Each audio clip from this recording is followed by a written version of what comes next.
escrito y dirigido por Marcónido. Una producción del Baúl del Abuelo. Marco vivía en Puerto Varas, Chile, junto al lago Yanquihue, donde el volcán Osorno se reflejaba como un espejo. Tenía 12 años y era sordo de nacimiento. Nunca había escuchado el viento ni el canto de los pájaros, pero percibía el mundo de manera única a través de las vibraciones. Su cuerpo entero era un instrumento afinado que captaba la sinfonía invisible del universo. Cada mañana sentía los pasos de su mamá en la cocina, a través de sus pies descalzos, y sabía si estaba apurada o tranquila, según el ritmo de las vibraciones. Cuando su papá carpintero llegaba a casa, Marco lo sentía antes que nadie, porque la camioneta vieja hacía vibrar todo el piso, con un patrón que reconocía entre mil. Primero la vibración grave del motor, luego el golpe seco de la puerta, finalmente los pasos pesados con botas subiendo los escalones del porche. Un martes de mayo en pleno otoño chileno, comenzaron a desaparecer cosas del salón de clases.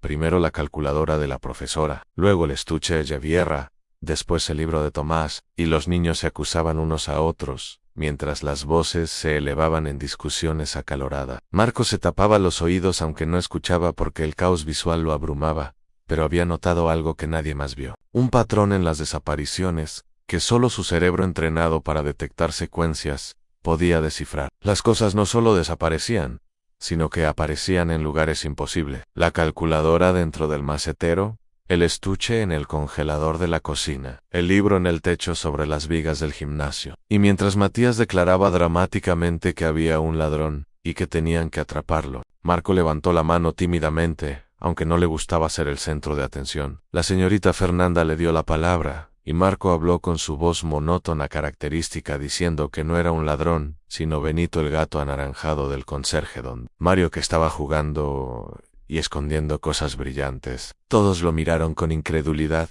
pero la profesora conocía a Marco, y sabía que nunca decía algo sin evidencia, así que le preguntó qué patrón había visto. Marco se paró frente a la pizarra, y comenzó a dibujar un diagrama, mostrando la trayectoria del sol sobre el colegio durante el día. Explicó que la calculadora desapareció cuando el sol iluminaba el escritorio, el estuche al mediodía, cuando iluminaba las mochilas, el libro por la tarde cuando iluminaba los casilleros, y que Benito entraba por la ventana que don Mario dejaba abierta. Había visto sus huellas de polvo en el alféizar, con el patrón típico de 4 dedos en cada pata de gato. Todos los objetos brillaban con superficies metálicas que reflejaban luz, y los gatos son atraídos por objetos brillantes. Continuó Marco ganando confianza, y todos aparecieron en lugares oscuros donde un gato escondería sus tesoros. El macetero tiene sombra del árbol, el congelador es oscuro por dentro, el techo sobre las vigas no recibe luz directa. La señorita Fernanda lo miró asombrada y le preguntó cómo podían comprobar su teoría. Marco ya había pensado en eso porque su cerebro siempre iba 3 pasos adelante. Propuso esperar al recreo de las 3 cuando el sol iluminara el estante de los premios donde estaba la medalla dorada del campeonato, dejar la ventana abierta y esconderse para observar. Todo el curso participó en la operación transformando el salón en escena de película de espías con niños escondidos detrás de muebles conteniendo la respiración, mientras Marco estaba en primera fila con su cuaderno de observaciones. Listo, exactamente a las 3:07 cuando el sol iluminaba el estante y la medalla brillaba como un faro dorado. Una sombra anaranjada se deslizó por el alféizar. Era Benito, un gato gordo con rayas oscuras y ojos verdes brillantes, que tal como Marco había predicho se dirigió directo a la medalla y la tomó con sus dientes. Estaba por saltar cuando don Mario entró gritando: «Benito Pillín, te agarré con las manos en la masa», y el gato soltó la medalla sorprendido, mientras los niños salían de sus escondites, riendo y aplaudiendo. Rodearon a Marco felicitándolo por resolver el misterio, y aunque las palmadas normalmente le molestaban, esta vez las toleró, porque venían acompañadas de sonrisas genuinas y palabras de admiración. La señorita Fernanda recuperó todos los objetos siguiendo las pistas que Marco había documentado sobre los lugares oscuros del colegio, y esa tarde, en la reunión de apoderados, les contó todo a los papás de Marco, quienes lloraron de emoción al escuchar cómo el don especial de su hijo había salvado el día,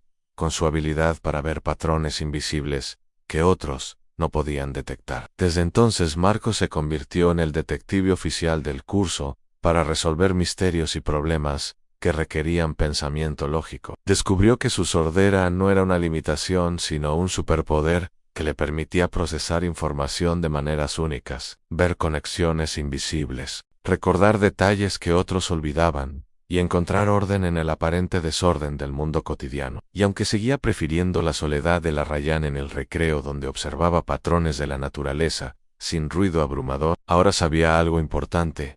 Cuando el mundo necesitara su perspectiva única, tendría el valor de levantar la mano y ofrecer su ayuda, porque había aprendido que ser diferente no significaba ser menos, sino simplemente ser diferente de una manera especial y valiosa que el mundo necesitaba, especialmente en Puerto Varas, Chile, donde un niño sordo había demostrado algo fundamental, que los patrones invisibles están en todas partes, esperando a ser descubiertos por aquellos que tienen ojos para verlos. O en el caso de Marco, manos para sentirlos y un cerebro entrenado para interpretarlos con precisión matemática. Su historia inspiró a otros niños con discapacidades a abrazar sus diferencias como fortalezas únicas. Marco demostró que cada cerebro procesa el mundo de manera distinta, y esa diversidad nos hace más fuertes como comunidad. Los maestros comenzaron a valorar las perspectivas diferentes que cada estudiante aportaba al salón de clases, y entendieron que no hay una sola manera correcta de aprender